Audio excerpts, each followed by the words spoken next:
Joe Biden was back out on the campaign trail today, finally.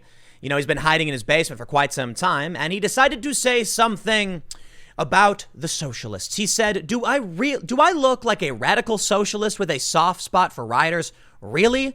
Joe Biden slams Donald Trump for linking him to violence and accuses president of poisoning our democracy in Pittsburgh's speech, denouncing rivals' leadership. Joe Biden, do you look like a radical socialist? No. Do you have a soft spot for rioters? Yes. Your campaign staff provided money to the bail fund to get them out. And your vice president, a candidate, Kamala Harris, tweeted she wanted people to donate to the bail fund for the people arrested during the riots. So I don't know what point you're trying to make is, but I'll tell you this. When asked about this and the ongoing riots and violence, Kayleigh McEnany roasted Biden, the Democrats, and she had this great line at the end saying that, you know, everything the press is doing is like the arsonists blaming, or what the Democrats are doing. It's like arsonists blaming the firefighters. And that's how I feel. The far left and Joe Biden, you know, Joe Biden's not going around rioting. The far left is. Joe Biden's campaign staff, Kamala Harris, you get the point. They support this. Now they're complaining about it? Yeah. Yes, Kayleigh McEnany nails it. Let's take a look at exactly what she said. And the reason I'm not going to get into too much about what Joe Biden said is because, as you can imagine, the dude could barely speak straight. This is why they keep hiding him in the basement. He has this one line, I kid you not, where he's like, can you believe, you know, COVID in 1 year, more than 100 years? Can you believe that more people in 1 year died than 100 years? And I'm just like, Joe, I got no idea what you're trying to say, man. Okay, listen, I can sit here all day and night and talk about the things I don't like about Trump. But come on, have the Democrats really given us any alternative? The one guy who's standing up against the violence the entire time is Trump. I'm not going to vote for a Democrat. And then you got the Libertarian Party endorsing intersectionalism. I'm not going to vote for that either. I guess there's the Green Party. But look, I think Trump is best suited for fixing the economy. And I don't know what you expect of me, man. Of course, the media plays dirty games. They normally do. Well, Kayleigh McEnany to the rescue. White House blasts Democratic mayors for unrest during protests. Secure your streets. It is incumbent on Democrats to step up, said Press Secretary Kayleigh McEnany. Fox News reports. McEnany, who was speaking a day before Trump's planned visit to Kenosha, blamed the uptick in violent crime in a number of American cities on Democratic mayors and argued that the president's use of federal force was the only thing keeping Americans safe among the defund the police movement. It's not just that. He's vocally opposing it. If all the Trump supporters stood out of the way, the far left would steamroll through, and they've already abolished the police in Minneapolis and defunded in Seattle. So what do you think happens? About 129 departments, according to one survey, have faced some kind of defunding in the past several months. So yeah, I'm going to call for the advocate, because as much as I think cops the police departments have problems and reform is a good idea, that means more funding. That means more training. It means more programs. That's the big look. When it came to New York, I lived there for several years. The big complaint was they weren't trained well enough. The cops weren't trained properly in firearm usage or in, how to manage an unruly suspect. And so we needed more funding for them. Then they complain they have too much money and take it away, and things get worse because of it. It's exactly what's happening. Although, here's what they say. Although murder in 25 major U.S. cities has increased 16.1% this year, overall crime, including rape, aggravated assault, and various property theft, is down 5.3% through the end of May, relative to this time last year, according to data from the FBI compiled by the New York Times. Criminologists attribute increasing murder rates, which in many cities rose as COVID-19 restrictions were lifted, to a range of factors, including the fact that violence tends to increase in warmer months. No. Get out of here. We had warm months last year. That's not answering anything. Trump's trip to Kenosha comes as the city is reeling from protests over the police shooting of Jacob Blake, this we understand. Demonstrators are calling for the officer who shot Blake, Rustin Shesky, to be fired and face attempted murder charges. The president's visit also comes more than a week after authorities say 17-year-old Kyle Rittenhouse from Northern Illinois shot and killed two protesters. The defendant's legal team claimed he was acting in self-defense. Well, I'll point this out, too, because I did mention it in the main segment. They asked Kayleigh McEnany about a tweet that Trump liked, which was my tweet thread, where I was talking about Kyle Rittenhouse being the reason why I decided to vote for Trump. What they don't get into, what they're trying to do, is make it seem like I'm saying I like that the guy went out there with the gun. No. Quite the opposite. The point of my tweet was that Kyle Rittenhouse should not have been out there. The police should have been. Trump should have sent, the governor of Wisconsin should have accepted Trump's offer for assistance a long time ago. I mean, a long time relative to how long it's been going on. Immediately.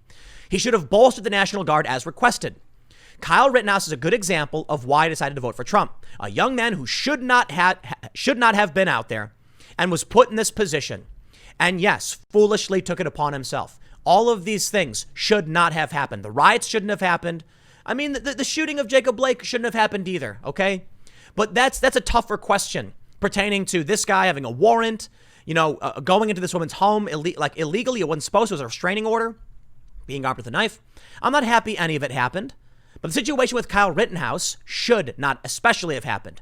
And now they're trying to act like this kid is some evil mass shooter. He's just a dumb kid in the wrong place at the wrong time, and he shouldn't have been there. And if our law enforcement was allowed to do their job, this would not have happened. That's the point. I don't think this kid should be locked up for 1,000,000 years. And I think the people attacked him bear some responsibility, but I wish none of it happened. I don't know what else to tell you. Tragedy happens, and you can't always give this cut and dry answer as to who's really to blame. But I'll tell you what, don't attack people. It's that simple. I don't know what else to tell you, man. Let's read more. They say Blake's death has ignited new demonstrations, this we know. McEnany said Trump does not plan to meet with Blake's family during his trip to Wisconsin, but instead will tour the damage done in the city and meet with local law enforcement. She also denied the president's trip, or another one scheduled in North Carolina, had any political motivation behind them. Both Wisconsin and North Carolina are key battleground states in the upcoming general elections in November, and one's Trump and Democratic nominee Joe Biden are locked in a close race. The president wants to visit hurting Americans.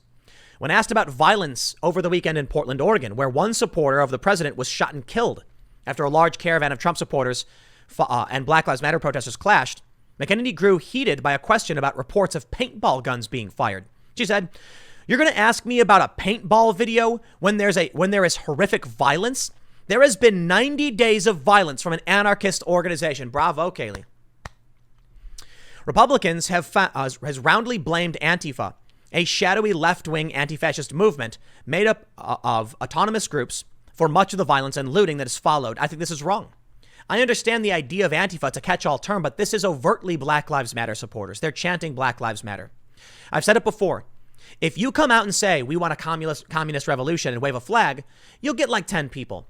But if you come out and wave a flag saying Black Lives Matter, you'll get 100 people. Antifa realized this and changed their messaging tactic. So the people coming out are supporting Black Lives Matter. They say despite those claims, the DOJ, as well as independent fact checkers, have found no evidence that Antifa was behind the protests, nor that any of its members were among those facing federal charges. You see, there it is. It's just people coming out and rioting in support of Black Lives Matter.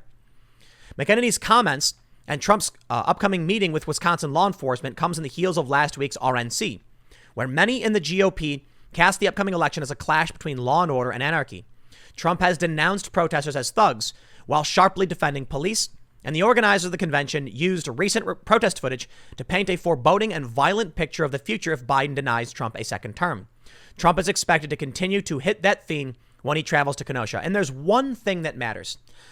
They'll say to you, it's Trump's America. It's Trump's responsibility. Wrong. Doesn't matter. They'll say, Kamala Harris, top cop, right? She'll come in and crush him. Doesn't matter.